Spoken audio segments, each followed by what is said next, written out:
Unit 13 Yoga and Meditation. 13.2 Introduction. The values and assumptions based on which people find answers to why and how questions, i.e., meaning in life and the right way to live, is influenced by culture. These ideas are deep-rooted and are not choices but work below the surface of awareness. Since positive psychology has developed in Western culture, it has an underlying lens of individualism. Indian culture has a rich philosophical psychological heritage and a different perspective on human life and its ultimate goal. Therefore, it would be apt to explore indigenous ideas of positive mental health, which seems to be closely related to yoga and meditation. A number of studies have already been accumulated, indicating various benefits of yoga and meditation for both mind and body. Hence it is relevant to understand yoga and meditation in their totality, which you will learn in this unit. WHO definition of mental health includes positive mental health and well-being. Positive psychology can play a significant role here and can provide various insights for positive mental health interventions. Various studies have shown that positive psychology-based interventions buffer against stress, improve health and productivity, and enhance social connectedness.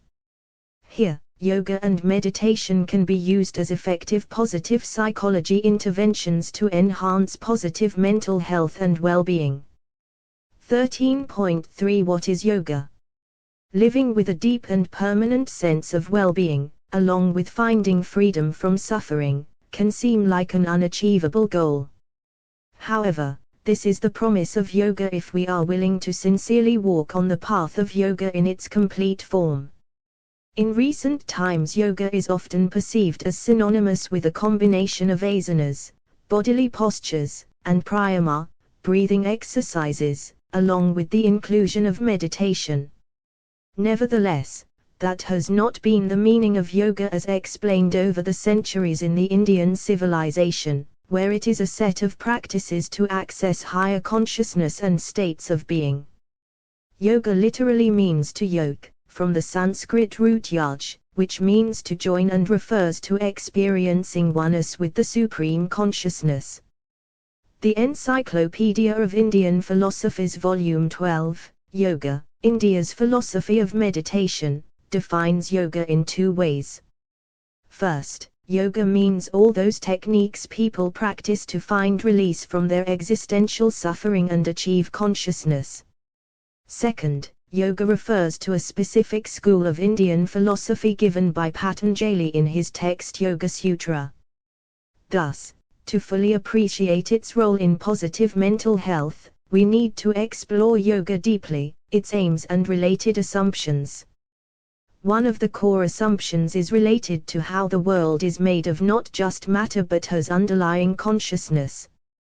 Based on this idea, yogic practices aim towards experiencing pure consciousness or some similar higher state considered as liberation in a specific yogic system. A variety of terms have been used for such liberated states, such as kaivalya, mukti, etc. This liberation is not a transitory state experienced only during deep meditation but a complete transformation of one's ordinary living, working and relating to others. The three major yogic paths or the trimarga of bhakti, jnana, and karma yoga, is a standard method to categorize these multiple styles and systems. These three pathways are discussed next. Bhakti yoga. The yogic path of bhakti focuses on the cultivation of emotions around the divine and supposedly results in bliss when one achieves oneness with one's preferred form of God. In the process, one lets go of ego and desire-based lifestyle. This path may seem to be familiar and probably most accessible. Thus, one may note a large number of bhakti saints revered in different parts of the country. Jnana yoga. The Jnana Yoga path is that of cognitive realization of the oneness of consciousness, which may later be experienced first-hand and experientially. Here again, one may drop one's biases and note the reality as it is, thus removing many sources of pain and suffering. Karma Yoga, this path, most famously described in the Bhagavad Gita, is associated with the proper use of one's volition or willpower. This path's core is working without desires, nishkama karma, and not being attached to specific outcomes, thereby finding inner freedom. One does work with one's utmost capacities, skillfully, and with an attitude of fulfilling one's duties for the larger good of the world. Even when one engages in one's regular affairs, this path too can lead to ultimate freedom, as discussed in other yogic paths. It is relevant to note that most people do not practice these yogic paths in an isolated manner.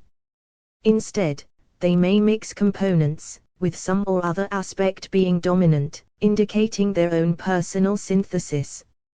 Even yogis and mystics combine these paths in their discourses. Yoga philosopher Sri Aurobindo has given integral yoga, with a synthesis of these paths not just in application but also in their philosophy in his book Synthesis of Yoga. 13.4 Patanjali's Yoga. As mentioned, one way to understand yoga is to follow Patanjali's Yoga Sutra. The text Yoga Sutra as codified by Patanjali is a millennia-old text from India, and evidence from archaeology, various other texts, and oral tradition indicate that this yogic system is probably more than 5,000 years old. It describes yoga philosophy, steps and outcomes, and has many ancient and modern commentaries written on it. There are 195 Sanskrit verses, known as sutras, in Patanjali Yoga Sutra, categorized in 4 chapters, Pada, to explain profound ideas in the philosophy of mind and its applications. While yoga means union, sutra denotes thread and formula both, thus, Yoga Sutra may mean a thread of formulas codifying methods to achieve union with the highest consciousness. These sutras are short and crisp, meant to be learned by heart, chanted and contemplated upon easily, since these were written when printing was either unavailable, or expensive and time-consuming. This system is also termed Raja Yoga, roughly translated as the King of Yoga. Patanjali Yoga Sutra begins by providing a definition of yoga as the process of silencing the mind, by stopping the waves of mental activities known as chittavrittis, which include things like misconceptions, future imaginations, and memory of past. The mind of a yogi, which is a calm and silent mind, can be achieved through a. Constant practice, abhyasa, b. and detachment, vairagya. Certain other helpful psychological aids are also mentioned, I. Faith, shraddha, 2. Courage and strength, virya, 3. Memory and learning, smriti, and 4. Wisdom associated with higher states, samadhi prajna. The role of motivation and effort has further been emphasized. Klesha model of suffering. One of the important models on psychological causes of suffering as presented by Patanjali is the following 5 core afflictions. Klesha, a. Avidya, which is the primary ignorance of our true self, and it is described to be an error where one believes the non-eternal to be everlasting, the impure as pure, misunderstands suffering as happiness, and non-self to be the self. B. Asmita, it is developed next when one misunderstands the mind to be our true self. C. Raga, it is the attachment to pleasure. D. Dvesha, it is the aversion to pain. E. Abhinavesha, the desire for living and fear of death is the 5th affliction. At any point in time, these 5 afflictions can be either dormant, attenuated, manifest or powerful, and when active, they can keep us in the cycle of action-reaction, karma. Overcoming klesha. To overcome these afflictions and to avoid future suffering, one needs to realize the true self as separate from the material world, made up of triguna, i.e., the principles of sattva /light, rajas /movement and tamas /inertia. One can overcome afflictions by the practice of kriya yoga, i.e., practicing self-study, svadhyaya, disciplined endurance, tapa, and surrender to supreme consciousness, ishvara pranihana. These steps are also part of niyama, one of the 8 limbs of Ashtanga Yoga, which are described in next section. 13.4.1 The Ashtanga Yoga of Patanjali. The most famous contribution of Patanjali is his comprehensive system of Ashtanga Yoga, the 8-limb. It not only purifies the mind, but also helps in experiencing the state of deepest absorption or samadhi. 1. Yamas. The 5 yamas emphasize ethics in one's relations to the outer world, not only in actions but also in speech and thoughts. These yamas are, I non-harming, ahimsa, 2. Truthfulness, satya, 3. Non-stealing, astya, 4. Following the highest truth, brahmacharya, and non-possessiveness, aparigraha.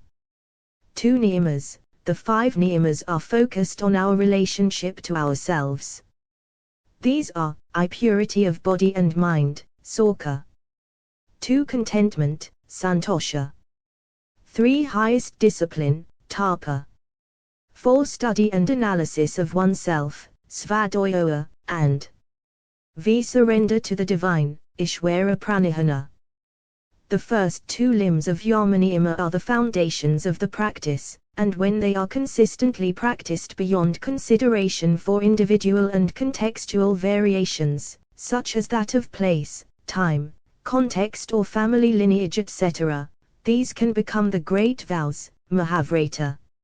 Special powers and capacities may develop when any of these yamas and niyamas are established within a person as a great vow through unwavering practice. The last 3 niyama of tapa, svadhyaya and ishvara pranihana is also known as kriya yoga and can remove 5 afflictions. As per Patanjali, even merely the practice of last niyama, ishvara pranihana, can lead to the highest samadhis. 3 asana. Asana is described as that which leads to comfortable stability, sthira sukham asanam pys 2.46. When asana is practiced meditatively without efforts, one can experience equanimity and non-duality. 4 pranayama. Pranayama is described as the stopping of inhalation and exhalation, which can improve attention and prepare the mind for advanced yoga. 5 pratyahara.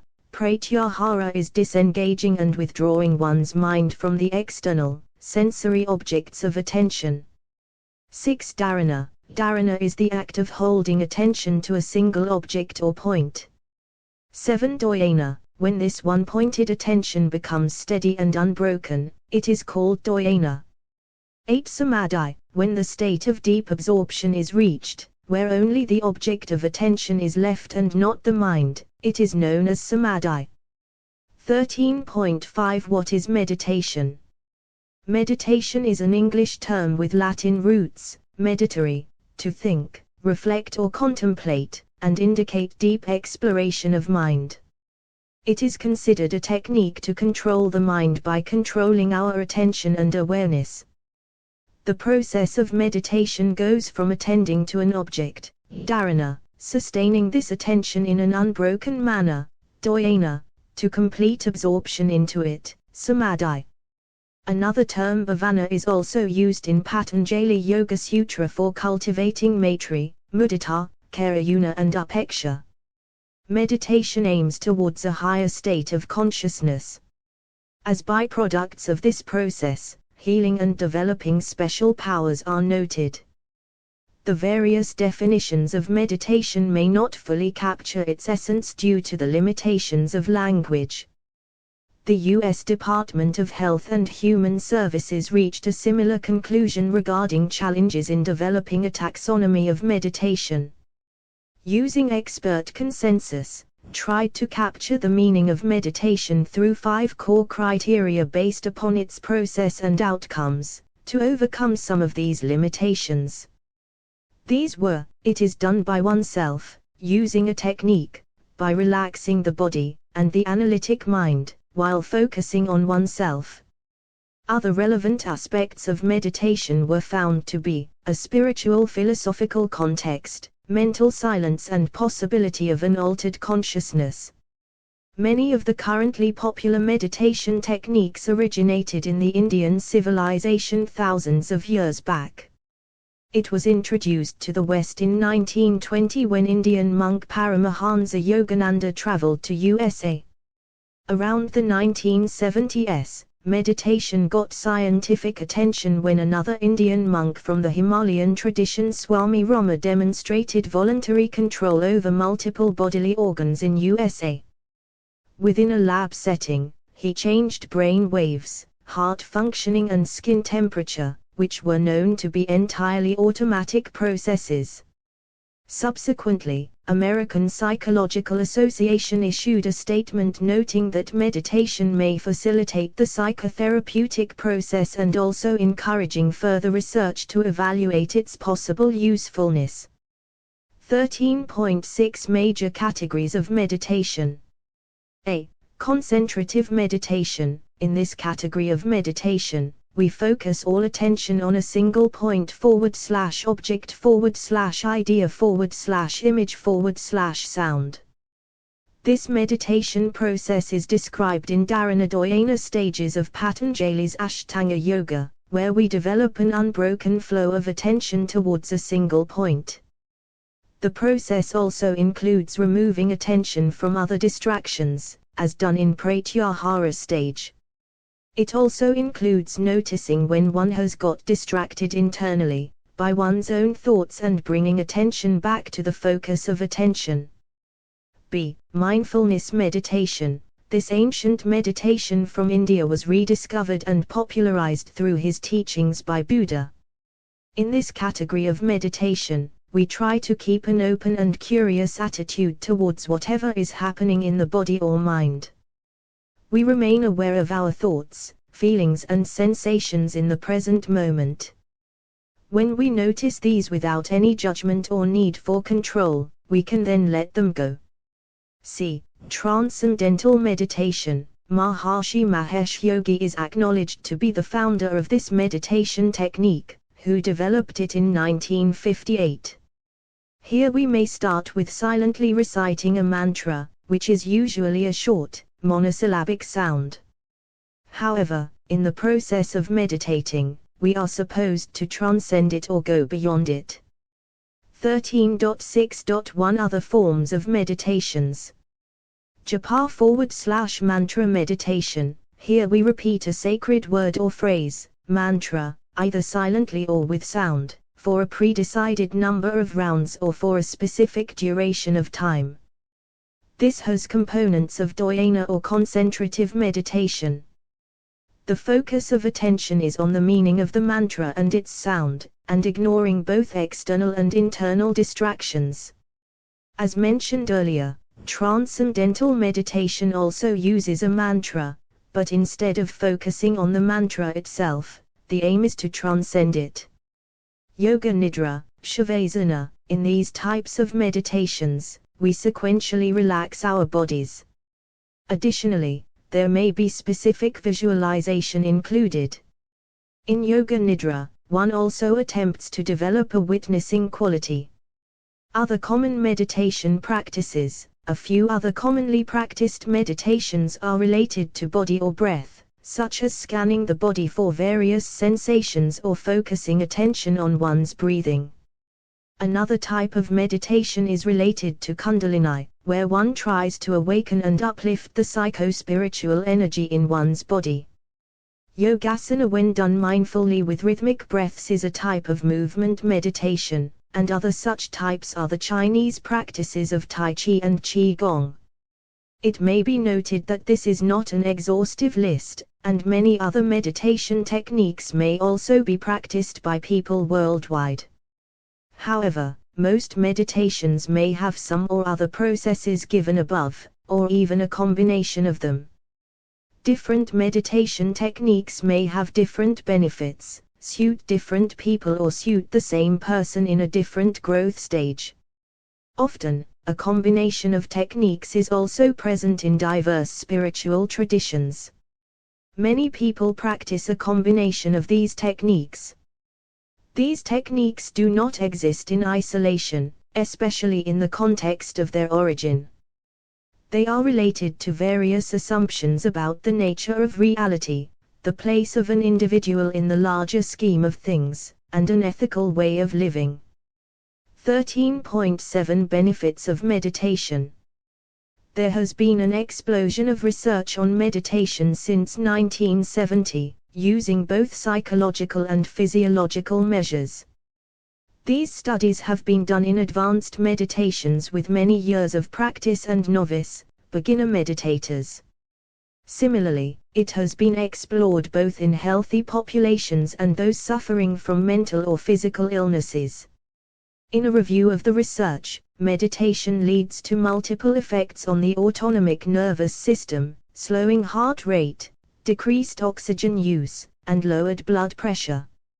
Other common findings related to meditation are increased alpha waves in the brain correlated with deep relaxation and theta waves associated with peace and blissful feeling, along with reduced activity in the brain's emotional centers. Improved attention, perceptual abilities, learning, memory, emotional maturity, and resilience also seem to be present. Other reviews focusing on meditation studies in the clinical population have reported a decrease in stress and anxiety, rumination, trauma symptoms, depression, addiction, and improvement in sleep, quality of life, well-being, self-compassion, and psychological flexibility. Studies on meditation's effect on physical health have commonly found improvement in hypertension, cardiovascular disorders, respiratory disorders, musculoskeletal diseases, better management of pain, headache, skin issues, and improved immune response. Need for caution. It is also essential to take a cautious approach. Some studies have indicated specific adverse effects, often related to distress due to the resurfacing of old traumatic memories or unpleasant thoughts. Further, with those diagnosed with psychotic disorders, one needs a clinician's judgment before introducing meditation. A thoughtful choice needs to be made. There may also be individual responses to meditation, and personal guidance from a trained mentor is desirable. 13.8 Modern psychological interventions integrating meditation. Due to various benefits, meditation has increasingly been integrated with counseling and psychotherapy over the last few decades. It began with Benson's relaxation response and became popular with John Kabat-Zinn's mindfulness-based stress reduction program. Subsequently, an entire trend of integrating meditation with modern psychology started, with examples like mindfulness-based cognitive therapy, mindfulness-based relapse prevention, etc. The classic mindfulness-based stress reduction program is conducted in a group format across 8 weeks. One needs to engage in daily individual meditation and other homework for at least 30 minutes and a weekly group meeting of 2.5 hours. In India too, there has been a lot of research and application of yoga and meditation in the health setting. Given the variety of meditation, contemplation and philosophical systems available in the country, with both experts in these systems as well as a population open to these systems, one may find rich literature in this area. Sattva Enhancement Therapy and Sattva Cultivation Program is one such module developed at National Institute of Mental Health and Neurosciences, Bengaluru, which integrated yoga, psychology and meditation for improving mental health. It is also important to remember that at the core of these traditions lies the belief that one can live a life with inner freedom, and it needs to be experienced firsthand and personally. Therefore, a global movement is happening now where psychologists themselves are engaging in yoga and meditation to experience its benefits before teaching it to others. 13.9 Let us sum up. In this unit, you learned about yoga and meditation, two important aspects of Indian culture and tradition. These have significant implications for our positive mental health and creating a life of awareness, harmony and higher consciousness. The meaning of yoga and meditation was explained.